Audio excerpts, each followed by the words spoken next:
warahmatullahi wabarakatuh. Saya Yudo Jati Wicaksono. Saya akan menjawab pertanyaan dari teman-teman dari kelompok superkonduktor. Yang pertama, apakah kita bisa membuat superkonduktor dari bahan di sekitar kita? Dari Hanif. Yang kedua, apakah semua logam yang didinginkan sampai suhu kritis bisa jadi superkonduktor? Dari Fatah. Yang ketiga, apakah besi dan nikel jika diberi nitrogen cair bisa jadi superkonduktor? Dari Arif. Dan yang keempat, apakah semua isolator dapat dibuat menjadi superkonduktor? Dari Alfian Nur. Jadi dari pertanyaan yang tadi bisa saya jawab dengan satu jawaban, yaitu tidak sembarangan bahan yang bisa jadi superkonduktor, dan tidak ada ketentuan pasti dari apa bahan superkonduktor tersebut.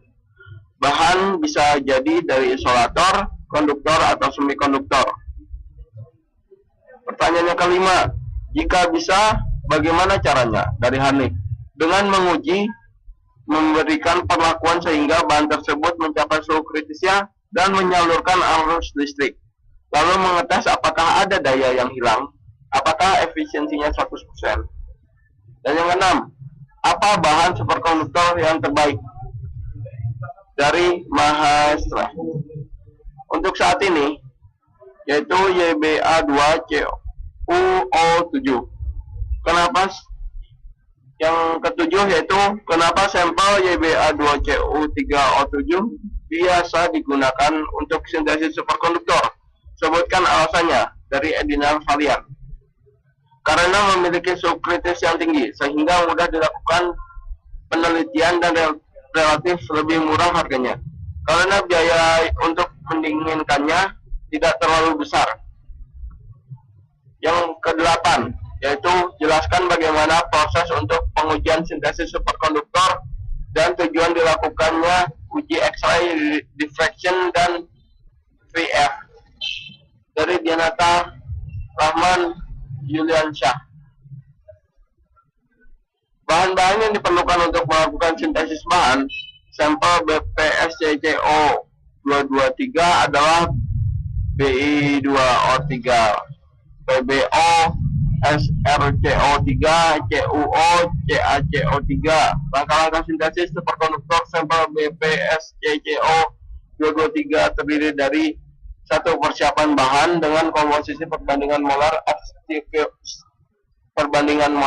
of stoichiometry. Yang kedua, penggerusan pertama dilakukan di dalam mortar agate. Klasinasi pada suhu 810 derajat Celcius selama 20 jam. Yang ketiga, dilakukan penggerusan kedua. Yang keempat, sintering pada suhu 830 derajat Celcius. Yang kelima, pendinginan dalam tungku. Selama proses pembentukan sampel tersebut, sampel akan diujikan dengan yang diarahkan untuk mengendalikan pewaktuan dari proses sintering dengan suhu pilihan adalah 830 derajat Celcius. Setelah proses sintering selesai dilakukan dalam waktu yang berkesesuaian 30 jam, 60 jam, atau 90 jam, maka akan diadakan beberapa pengujian karakteristik sampel, yaitu uji efek Meissner, yang kedua uji X-ray diffraction. Lalu tujuan dilakukannya uji X-ray diffraction dan VF untuk menentukan pola diffraksi distribusi kembali di dalam ruangan, intensitas gelombang sebagai akibat kehadiran objek atau benda yang menyebabkan variasi baik dalam amplitudo gelombang maupun dalam fasenya.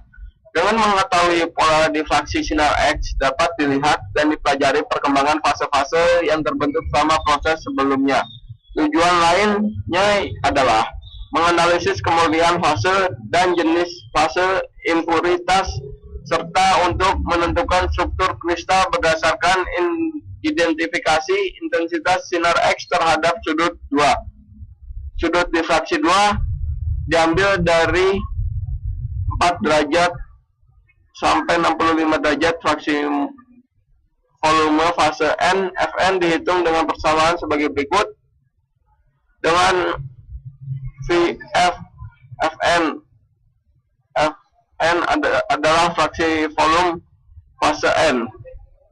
Fn adalah intensitas fase N dan L adalah intensitas total. Dari spektrum XRD terlihat adanya puncak-puncak intensitas yang terdeteksi dengan sudut difraksi 2 yang tertentu, yang selanjutnya dikorelasikan harga 2. Pengukuran dengan harga 2 yang baku dan kemudian dapat ditentukan jenis fase superkonduktor dan impuritas pada masing-masing puncak yang dominan.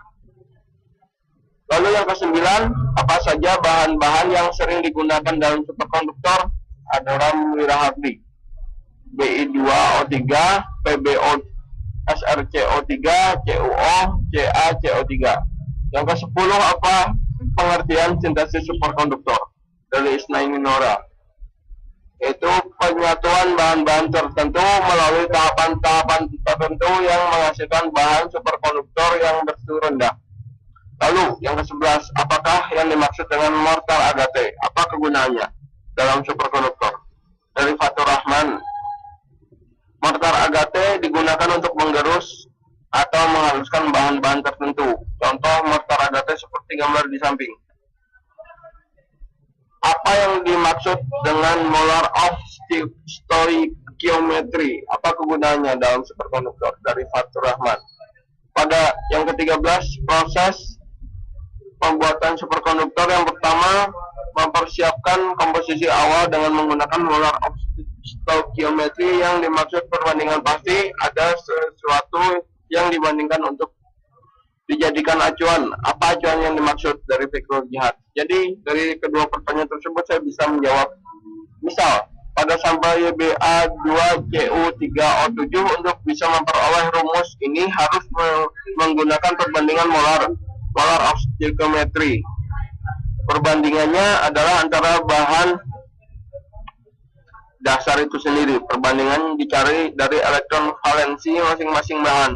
Itulah yang disebut perbandingan molar. Suhu kritis dan tipe superkonduktor. Kelompok superkonduktor. Pertanyaan pertama, mengapa suhu berpengaruh dalam menentukan jenis atau karakteristik? Pertanyaan dari Fikrul Jihad. Karena tipe dan karakter dibedakan atas suhu kritis. Apabila suhu kritisnya berbeda, maka perlakuannya pada pendinginannya juga berbeda. Sedangkan yang dimaksud jenis adalah perbedaan antara yang suhu kritisnya tinggi dengan yang suhu kritisnya rendah.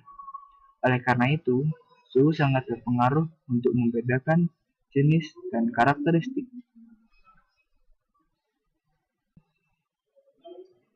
Tipe apakah yang cocok untuk diaplikasikan dalam microchip? Pertanyaan dari Edinar Valian. Semua tipe superkonduktor cocok karena prinsip dasar dari microchip adalah efek Josephson dan itu dimiliki oleh semua tipe superkonduktor untuk saat ini.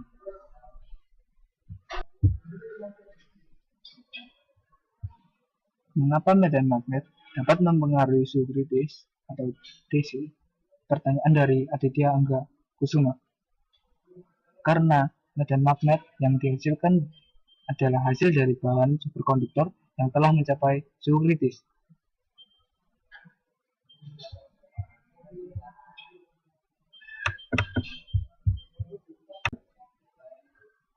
Superkonduktor keramik termasuk konduktor tipe 1 atau tipe 2?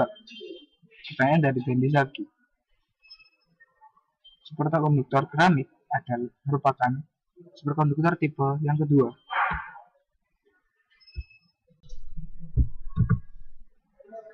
Kenapa pada superkonduktor tipe 2 apabila pada suhu kritis bahan akan kembali ke keadaan semula? Pertanyaan dari Afif Aulia. Karena suhu kritis adalah batas di mana bahan kehilangan sifat superkonduktor sehingga bahan kembali ke keadaan semula.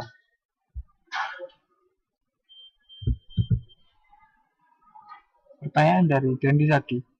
Mengapa pada suhu rendah hambatan suatu penghantar hampir menghilang? Karena suhu mempengaruhi hambatan, Tetapi hanya bahan superkonduktor saja yang jika bahan tersebut mencapai suhu kritis, maka hambatannya bernilai 0. Apakah suhu rendah dapat menghilangkan hambatan? Suhu rendah dapat menghilangkan hambatan pada bahan superkonduktor. Hal ini terjadi jika bahan tersebut mencapai suhu kritis.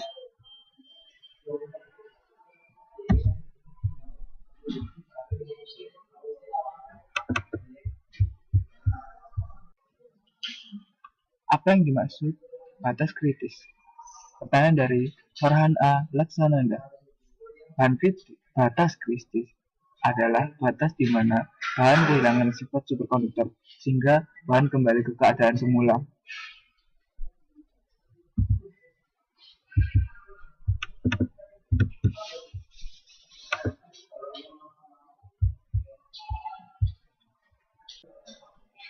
Mengapa superkonduktor yang mempunyai suhu tinggi dapat dimanfaatkan? Karena dalam proses pendinginannya tidak membutuhkan biaya yang lebih mahal. Bagaimana cara mengaplikasi superkonduktor tersebut? Pertanyaan dari Afif Septian. Untuk memanfaatkan hal yang paling umum pada era sekarang adalah mendinginkan superkonduktor suhu tinggi dengan nitrogen cair.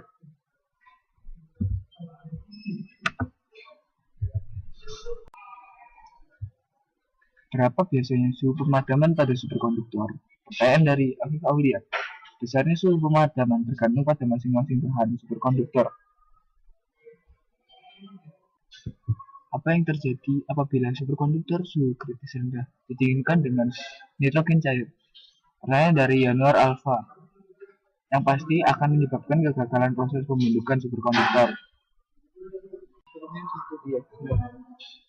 Apakah superkonduktor hanya bisa didinginkan dengan helium cair atau nitrogen cair saja? Pertanyaan dari Yanuar Alfa. Sampai saat ini, superkonduktor hanya bisa didinginkan dengan helium cair atau nitrogen cair saja. Mengapa nitrogen cair dan helium cair yang dipilih untuk digunakan sebagai pendingin? Pertanyaan dari Yanuar Alfa. Karena nitrogen cair dan helium memiliki suhu yang rendah dan ekonomis. Apa perbedaan superkonduktor tipe 1 dan tipe 2? Pertanyaan dari Afif M. Apa perbedaan superkonduktor tipe 1 dan tipe 2? Pertanyaan dari Fahmi Bilbiril. Superkonduktor tipe pertama, menurut teori BCS atau Barton, Cooper, and Shaffer, dijelaskan dengan menggunakan pasangan elektron yang sering disebut pasangan Joubert. Pasangan elektron bergerak sepanjang terowongan penarik yang dibentuk ion-ion logam yang bermuatan positif. Akibat dari adanya pembentukan pasangan dan tarikan ini, arus listrik akan bergerak dengan rata dan superkonduktivitas akan terjadi. Superkonduktor yang berlakuan seperti ini disebut superkonduktor jenis pertama, yang secara fisik ditandai dengan efek Meissner, yaitu gejala penolakan medan magnet luar, asalkan kuat medan magnetnya tidak terlalu tinggi oleh superkonduktor. Bila kuat medan magnetnya melebihi batas kritis, gejala konduktivitas akan menghilang. Maka pada superkonduktor tipe 1 akan terus-menerus menolak medan magnet yang diberikan sehingga mencapai medan magnet kritis. Kemudian dengan tiba-tiba bahan akan berubah ke keadaan normal.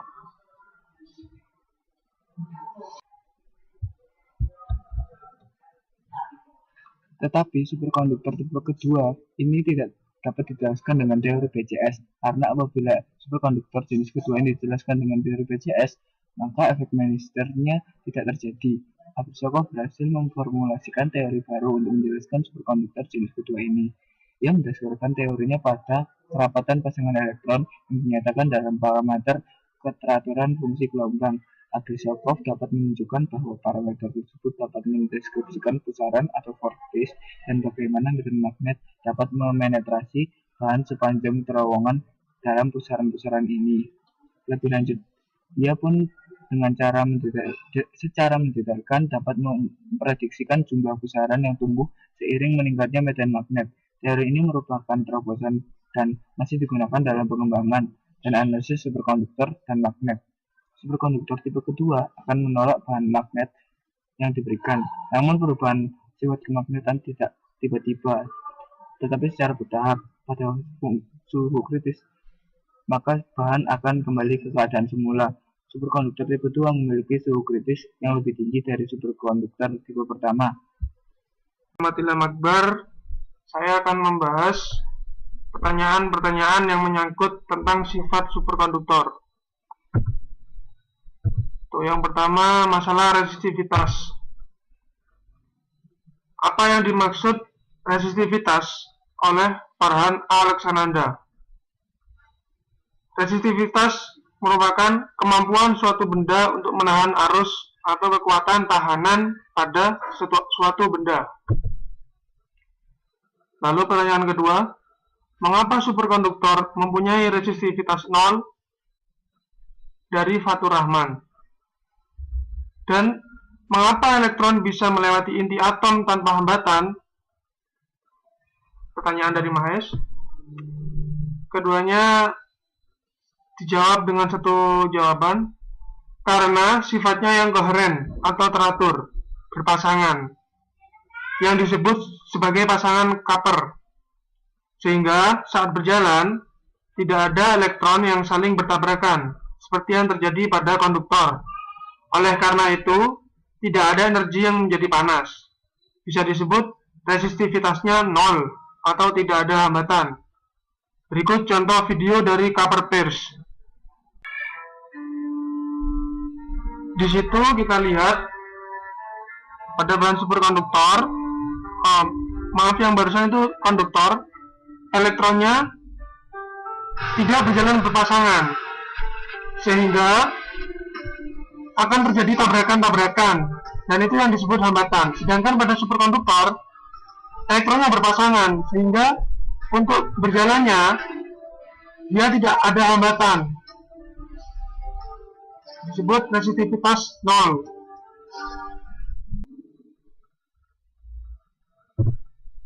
Untuk selanjutnya, bahasan tentang sifat kemagnetan.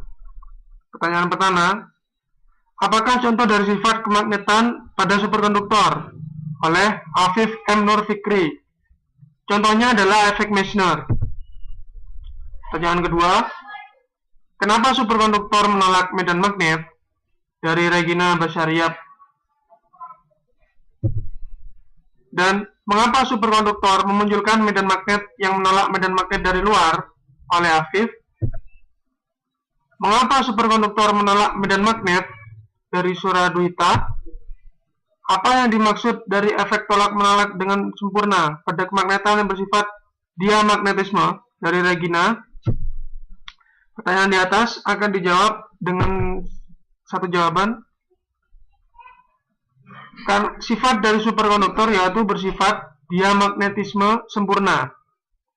Jika sebuah superkonduktor ditempatkan pada medan magnet, maka tidak akan ada medan magnet dalam superkonduktor. Hal ini terjadi karena superkonduktor menghasilkan medan magnet dalam bahan yang berlawanan arah dengan medan magnet luar yang diberikan. Efek yang sama dapat diamati jika medan magnet diberikan pada bahan dalam suhu normal, kemudian didinginkan sampai menjadi superkonduktor. Pada suhu kritis, medan magnet akan ditolak.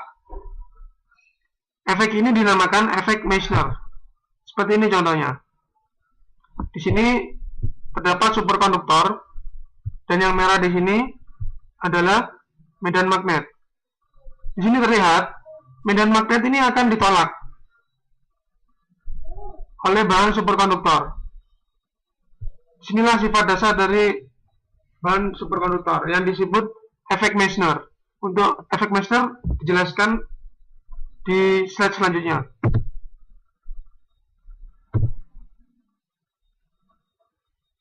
Kemudian bahasan tentang sifat kuantum. Apa itu kuantum? Suradwita. Apa yang dimaksud dengan energi tidak dapat dibagi lagi? Oleh Regina Basyariah. Jawabannya adalah kuantum berasal dari kata kuanta atau paket. Dalam hal ini yang dimaksud kuantum dalam fisika adalah paket energi. Paket energi pada tingkat terkecil atau atomik atau zarah, yaitu struktur atom. Sifat kuantum berarti sifat pada tingkat atomik. Itulah yang dimaksud energi tidak dapat dibagi. Maksudnya pada tingkat yang terkecil saat ini yang diketahui, yaitu pada tingkat atomik. Pada saat ini, belum ada alat yang bisa melihat secara jelas dan detail tentang atom. Oleh karena itu, dalam penelitian hanya disebutkan dengan teori. Dalam pembahasan superkonduktor ini, yang memberikan teori yang terbaik adalah BCS.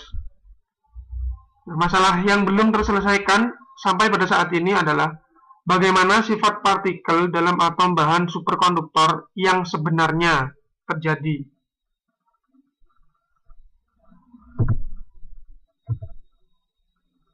Lalu, apa guna dari ortorombik? Pertanyaan dari Arif. Ortorombik merupakan bentuk struktur kristal. Pembuatan superkonduktor mulanya dipanaskan, supaya bahan-bahannya bisa menyatu menjadi keramik. Pada saat dipanaskan, bentuk struktur kristalnya tidak boleh berubah. Dan dalam ini, bentuknya adalah ortorombik. Bila tidak, bahan tersebut tidak bisa menjadi superkonduktor.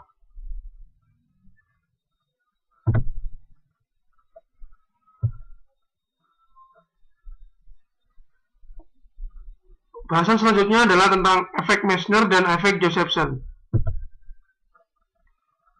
Pertanyaan pertama, bagaimana cara melakukan uji efek Meissner oleh Farhan Alaksananda? Bagaimana bahan superkonduktor dapat menghasilkan medan magnet yang berlawanan arah dengan magnet luar yang diberikan? Apakah karena efek Meissner?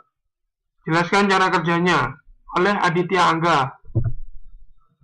Lalu yang ketiga, bagaimanakah sifat superkonduktor bisa hilang oleh Fahmi Birbilil Hikam? Jelaskan terbuktinya efek Meissner oleh Firman Adendro. Jelaskan terbuktinya efek Josephson oleh Firman Adendro. Apakah superkonduktor selalu memiliki efek Meissner dan efek Josephson oleh Aditya Bagus? Pada efek Meissner, elektron yang disorder dapat ditembus, sedangkan koheren tidak. Mengapa? Pertanyaan dari Suradwita. Dan pertanyaan-pertanyaan di atas dapat dijawab dengan jawaban berikut. Untuk yang pertama, efek Meissner. Eksternal medan magnet hanya dapat ditembus superkonduktor untuk jarak yang sangat pendek.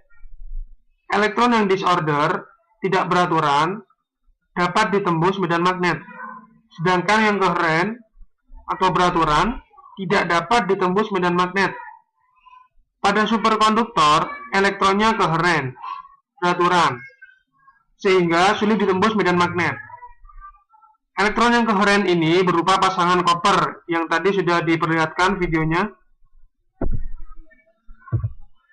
Pada konduktor, ketika diberi medan magnet dan digerakkan ke arah tertentu dengan teratur, maka elektron akan bergerak searah dengan pergerakan tersebut, yang disebut dengan arus. Pada superkonduktor, arah dari arus ini berlawanan dengan medan magnet, sehingga menolaknya. Pada konduktor, flux magnet menembus bahan. Pada superkonduktor, menolaknya. Tentunya dengan syarat superkonduktor berada pada suhu di bawah suhu kritis, dan medan magnet kritisnya lebih besar dari medan magnet luar. Efek Meissner ini selalu ada pada superkonduktor tipe 1 maupun tipe 2. Berikut contohnya. Inilah yang pada tipe 1. Ini adalah magnet, dan ini merupakan medan magnetnya. Ini pada superkonduktor. Pada saat medan magnet luar kurang dari medan magnet kritis dari superkonduktor, maka magnetnya akan terangkat seperti ini. Karena superkonduktor mampu untuk menolaknya. Begitu. Pada keadaan kedua, ketika medan magnet luar lebih dari medan magnet kritis, seperti ini, karena terlalu besarnya medan magnet luar, sehingga magnet akan menempel pada bahan superkonduktor itu, dan sifat dari superkonduktor sudah hilang. Gitu. Ini pada tipe 1. Pada tipe 2, yang membedakan adalah medan magnet kritis dari superkonduktor terdapat 2. Medan magnet kritis 1 dan medan magnet kritis 2. Nah, di sini diperlihatkan ketika medan magnet luar kurang dari medan magnet kritis 1 dan 2, magnet akan melayang. Ya, begini. Di atas medan magnet kritis 1. Lain halnya dengan kondisi kedua ini, medan magnet luar lebih besar dari medan magnet kritis 1, tapi kurang dari medan magnet kritis 2. Magnet tetap melayang, namun berada di atas area medan magnet kritis 2. Tapi dia telah menembus medan magnet kritis 1. Selanjutnya, di sini kondisi di mana medan magnet luar lebih besar dari medan magnet kritis 2 maupun medan magnet kritis 1. Akhirnya yang terjadi, sifat dari superkonduktivitasnya hilang, sehingga magnet menempel pada superkonduktor. Saya kira begitu. Lalu, bahasan yang selanjutnya adalah tentang efek Josephson. Efek Josephson adalah keadaan di mana arus mengalir di antara dua superkonduktor yang dibatasi oleh isolator tipis tanpa sumber tegangan.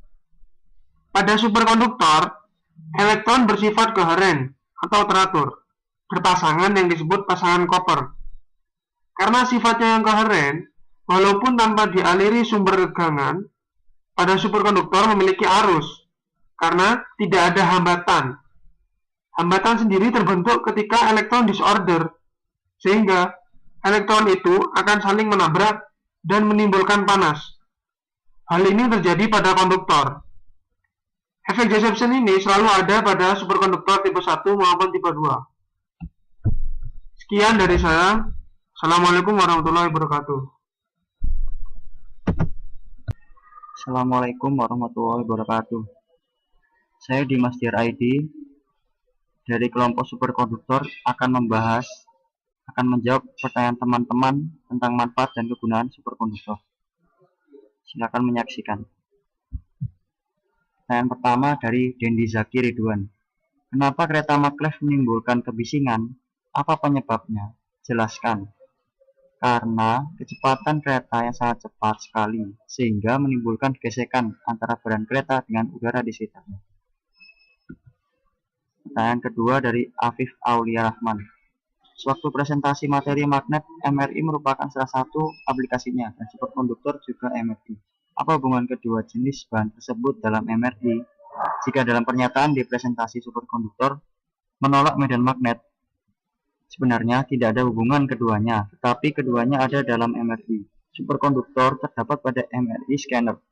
MRI scanner banyak bergantung pada cairan kriogenik untuk mengaktifkan superkonduktor. Kemampuan kumparan-kumparan elektromagnetik dalam.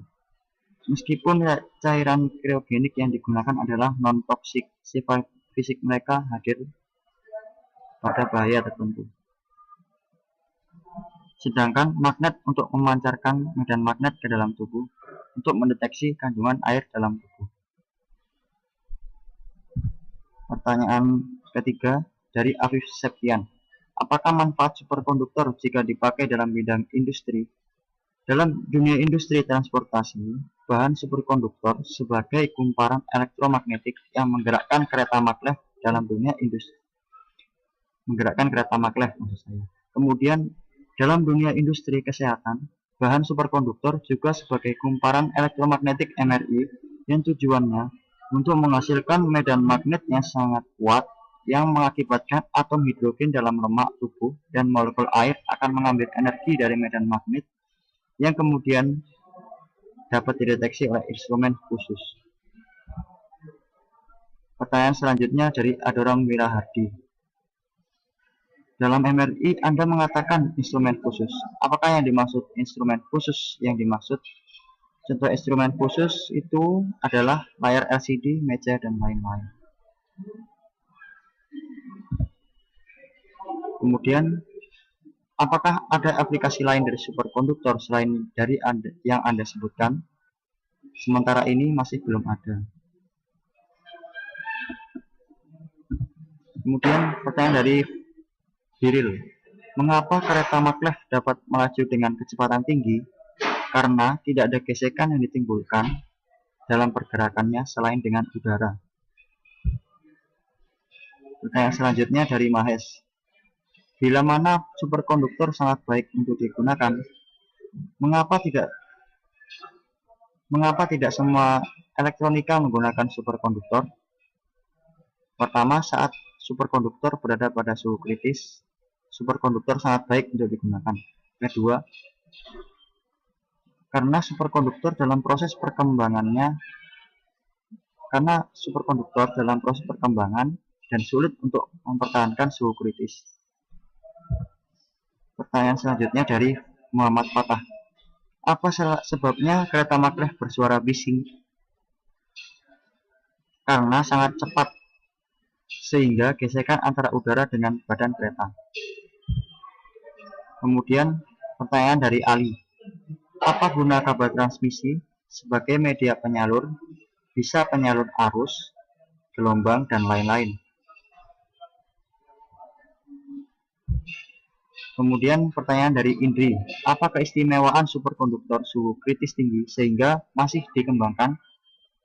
Keistimewaan superkonduktor suhu kritis tinggi hanya dibutuhkan nitrogen cair sebagai pendinginnya, sedangkan nitrogen cair itu lebih murah harganya dibandingkan helium cair yang digunakan, sehingga pendingin yang digunakan sebelum tahun 1987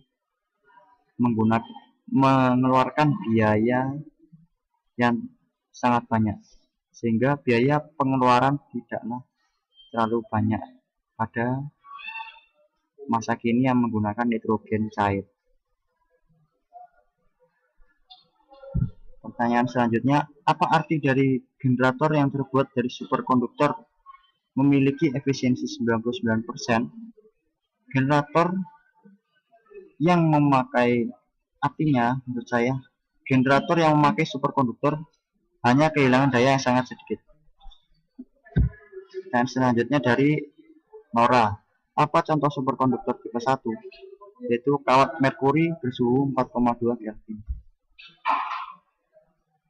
Kemudian pertanyaan dari Nora lagi, jelaskan dengan contoh saat T lebih dari Tc atau suhu kritis, bahan menjadi penghantar yang jelek, bahkan menjadi isolator. Contoh bahan kawat merkuri bersuhu 0 Kelvin dalam kondisi tersebut masih menjadi superkonduktor yang baik ketika berubah menjadi 4,2 Kelvin. Kondisi ini adalah batas akhir menjadi superkonduktor. Jika mengacu pada percobaan Omnes, ketika berubah menjadi 4,3 atau 4,4 Kelvin, kawat merkuri tersebut menjadi bahan penghantar yang jelek atau tidak menjadi superkonduktor lagi atau telah menjadi superkonduktor, tapi juga ada kemungkinan tak terduga, yaitu berubah menjadi isolator karena beberapa bahan superkonduktor jika sudah di atas suhu kritis akan mengalami kondisi tersebut.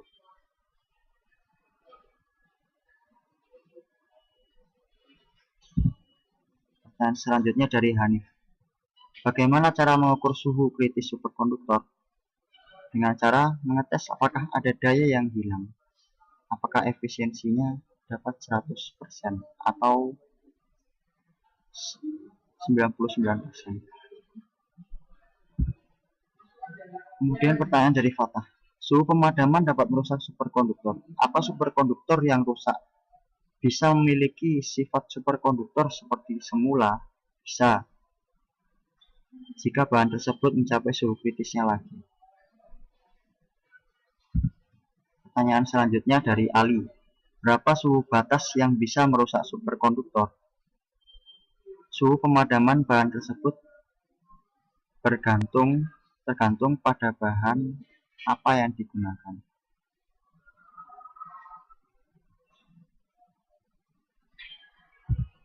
Pertanyaan selanjutnya dari Ali, penentuan batas tinggi rendahnya suhu kritis itu berdasarkan apa? Pengujian pada bahan. Pertanyaan selanjutnya, mengapa jika T kurang dari TC, maka arus listrik dapat bertahan sampai bertahun-tahun? Karena bahan tersebut selalu menjadi superkonduktor dan suhunya tetap bertahan. Terima kasih atas perhatiannya. Apabila ada salah kata, saya mohon maaf. Assalamualaikum warahmatullahi wabarakatuh. Ya, Assalamualaikum warahmatullahi wabarakatuh. Pada kesempatan kali ini saya Rifki Pratama Nugraha, NIM 125003001111052, kelas B 2012, Elektro Universitas Brawijaya, akan menjawab pertanyaan dari teman-teman mengenai superkonduktor. Ya, untuk pertama saya bertanggung jawab bagian kekurangan dan kelebihan. Pertanyaan pertama, 1. Berasal dari manakah Alex Muller dan George Bernard? Jawabannya adalah berasal dari Jerman untuk George Bernard dan berasal dari Swiss untuk Alex. Pertanyaan kedua, apakah kekurangan dan kelebihan dari suatu alat bila menggunakan superkonduktor? Maaf, saudara Afif tidak menyertakan contoh alatnya. Saya akan misalkan MRI. Kekurangan, biaya pembuatan tidak murah. Kelebihan, dapat mengalirkan arus listrik tanpa ada yang terbuang menjadi energi panas sehingga menghasilkan medan magnet yang kuat dari elektron. Pertanyaan nomor 3, apakah dampak negatif dari penggunaan superkonduktor? Yaitu menghabiskan banyak biaya, khususnya jika pendinginnya menggunakan bahan helium cair. Belum lagi teknisnya. Ya, langsung nomor 4, mungkinkah di masa mendatang diciptakan superkonduktor suhu kamar, atau dengan kata lain tidak membunuhkan pendingin? Mungkin, karena inti dari pembuatan superkonduktor bukan proses pendinginannya, tapi bagaimana caranya membuat elektron pada suatu bahan dapat melewati tanpa mengalami hambatan dari atom gizi. Jadi sebenarnya begini, mungkin sebelumnya telah dijelaskan oleh rekan-rekan saya bahwa sebenarnya inti dari pendinginan itu sendiri terhadap bahan yang akan dijadikan superkonduktor adalah membuat elektron yang pergerakannya liar menjadi mempunyai pasangan yang disebut elektron koper. Nah, setelah menjadi elektron koper itu akan sangat gerakannya itu tidak acak-acak sehingga menyebabkan efisiensi dari bahan itu menjadi 100% atau bisa dikatakan tanpa ada perubahan dari arus listrik menjadi energi panas. Ya, mungkin lebih jelasnya dijelaskan oleh rekan saya yaitu Ilham. Selanjutnya, nomor 5, apakah kekurangan superkonduktor? Pertanyaan dari Aditya Bagus dan Alfian Nur. Jawabannya adalah suhu kritisnya rendah, jauh dari suhu ruangan yang tertinggi, yaitu 138 Kelvin atau minus 135 derajat Celcius. Nomor 6, penggunaan superkonduktor apakah hal yang sangat mahal? Ya, karena harus membutuhkan pendingin berupa nitrogen cair. Itu jika bahannya berupa superkonduktor sintesis yang bersuhu tinggi. Kalau superkonduktor bersuhu rendah yaitu helium cair yang merupakan bahan kimia yang tidak murah. Nomor 7. Mengapa penggunaan superkonduktor masih sedikit dan hanya pada negara maju? Alfianur. Oke. Jadi Alfianur menanyakan penggunaannya. Maaf, penggunaan superkonduktor sudah menjangkau di negara kita seperti MRI. Mungkin bisa melihat sendiri di rumah sakit terdekat. Ya. Nomor 8. Bagaimana cara mempertahankan suhu? Apabila dengan nitrogen cair, berarti itu merupakan pemborosan. Pertanyaan dari Fikrul Jihad. Oke, Fikrul Jihad dengan nitrogen cair. Perlu diketahui, presentasi nitrogen di bumi ini paling banyak, yaitu 78,08%. Setelah itu siklusnya berputar. Jadi dari cair itu adalah nitrogen cair itu sendiri dan digunakan sebagai pendingin, lalu menguap. Setelah itu menjadi gas kan dicairkan lagi, jadi tidak bisa dikatakan pemborosan. Siklus itu akan terus berputar. Entah lagi di penemuan masa depan bahwa itu bisa dikatakan pemborosan karena ada suatu hal yang sifatnya mengganggu kestabilan di bumi ini. Oke, nomor 9, lanjut.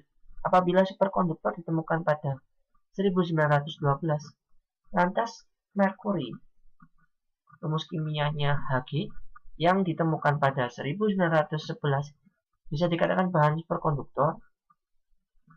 Firman Adin. Istilah superkonduktor dimulai pada tahun 1912.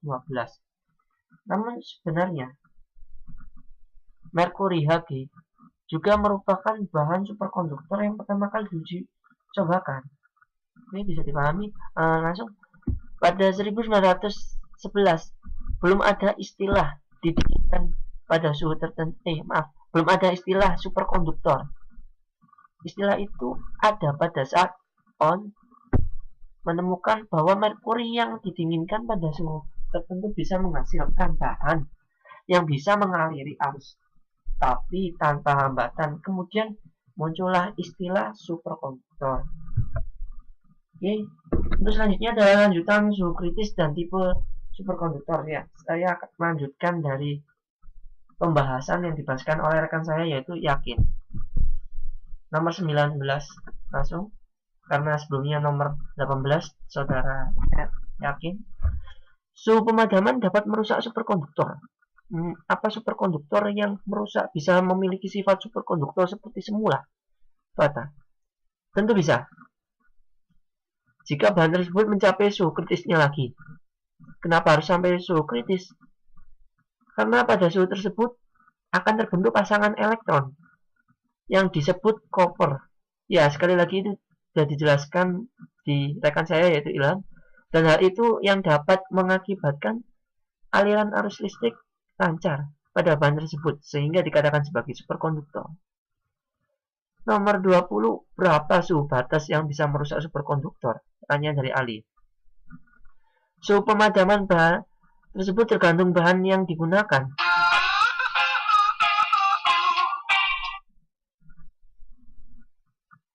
Tetapi jika ingin mengetahui secara pasti, saudari Ali dapat melakukan percobaan dengan mendekatkan magnet.